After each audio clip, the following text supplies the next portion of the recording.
YouTube. So, as you guys know, I've been doing the keto diet, and I started on, what is it?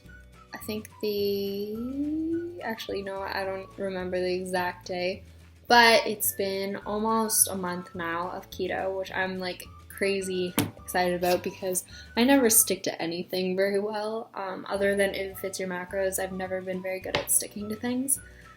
So to get this far, it's pretty awesome. I haven't cheated on the keto diet, stayed like full keto, but just recently, like 2 days ago, I did have a refeed day, and that was just because I felt like my body needed it. I was just having a lot of cravings, and so I decided instead of going crazy and just eating whatever I wanted and throwing the diet out the door, I would have a planned refeed day, so I didn't go insane. But anyway, so I'll talk about first my experience with keto. So I also forgot to mention, on my refeed day, I noticed that I was hungry like 24/7, like every 20 minutes I'd be hungry again, whereas on keto I am like never hungry. Like I'm hungry, but the like craving for food is so much less. So when you can definitely tell that your insulin levels are like just like going like this on a refeed day compared to on keto when it's more like flatline. Also my refeed day, I kept fats low. I can't say they were like super low, but I kept them like pretty low compared to everything else. I probably had around 330 grams of carbs and like 46-ish fat, and then like kept protein pretty low, maybe like 80 something protein. So yeah, just wanted to let you guys know that's what I did for my refeed day if you're wondering. And yeah, let's get back to the video. So I told you in my first video, I went through the whole keto flu thing. It lasted about 5 to 7 days for me. But after that, things were good. I enjoyed the diet a lot. In the gym, I do notice that sometimes I can do a few less reps. It's not a big change, but I do notice it at times. But I find if I eat a lot of like fat before, have a big meal, and I like make sure to get my like potassium, magnesium, and all that, then it's not that bad. One thing I do notice on keto though, which might bother some people, is that you don't get pumps. At least I don't get crazy pumps on keto.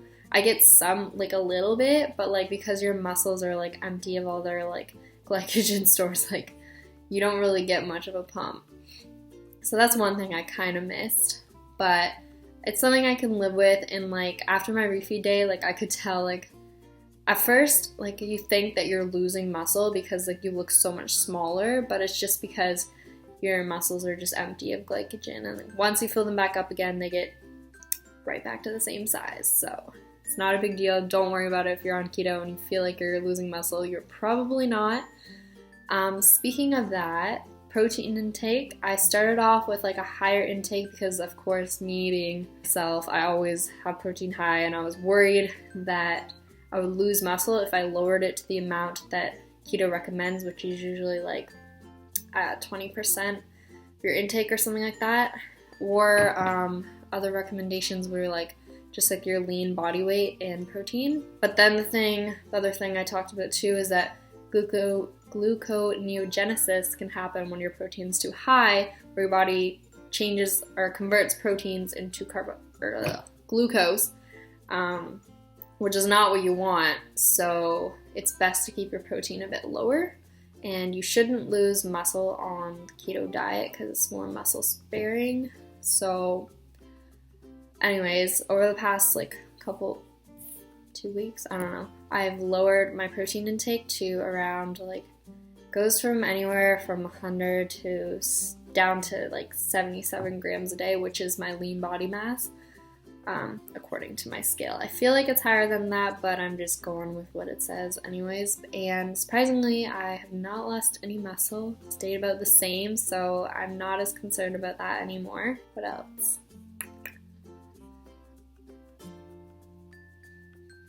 Wow, okay, so major brain fart there. What I wanted to say next is that I've also been keeping my calories at about maintenance or sometimes higher. Just if I get hungry, I eat more. I'm not really that strict on my calories right now. So my whole experiment was like to see if I would gain weight eating more calories on keto. And for the first bit, I lost weight. So I went from 125.5 at the beginning to 121. And I'm assuming that's mostly just like water weight. And then struggle time of the month came. Normally I gain like 3 or 4 pounds. So I gained went back up to like 123 point something. Just kind of where I'm at right now, except for today I'm feeling a lot leaner and I feel like I lost weight, so I need to weigh myself, but I'm going to do that later as I just drink like so much stuff. These are life. But anyways, so I think my weight is going back down again, and the thing is, like, I should have gained a lot more weight by now. Like, I've been eating like way more than I was eating not on this diet. I was eating like 1,550 calories before starting keto, and now I'm eating like 2,100, 2,500 some days. Other days it'll be down to like 1,900, but it's always like pretty high, and I haven't really gained any weight. So that's pretty cool. Like, I'm still below my starting weight. And the thing is, like, you might think this is because of water weight, which is what I thought. And that's the only reason, like, I'm lower than the start. But I had my refeed day the other couple days ago, and I stayed the exact same weight. I actually lost a little weight after my refeed day. So, and like, I could tell my muscles were full again, which is awesome. But yeah, so I don't think it's water weight that I lost. Like, I think I actually lost some fat. And like, I don't know if you could tell, maybe this is just me thinking things, but I feel like my arms have gotten leaner. I don't know. I just feel that way since starting keto. Like, everywhere is just gotten a little bit leaner, but who knows? Maybe that's just me. And yeah, this is me after having also like a refeed day too. So I only had my refeed day like 2 days ago, and I've been testing with ketone strips, and I know they're not the most accurate, but I'm pretty sure back into ketosis like within like the day after. So that's pretty cool that I'm like that adapted. And I did have some of those same feelings of like being kind of like tired and like fuzzy yesterday when I was like getting back into ketosis, but after that, like, it went away within like less than a day, and it was nowhere near as bad as when I first started keto.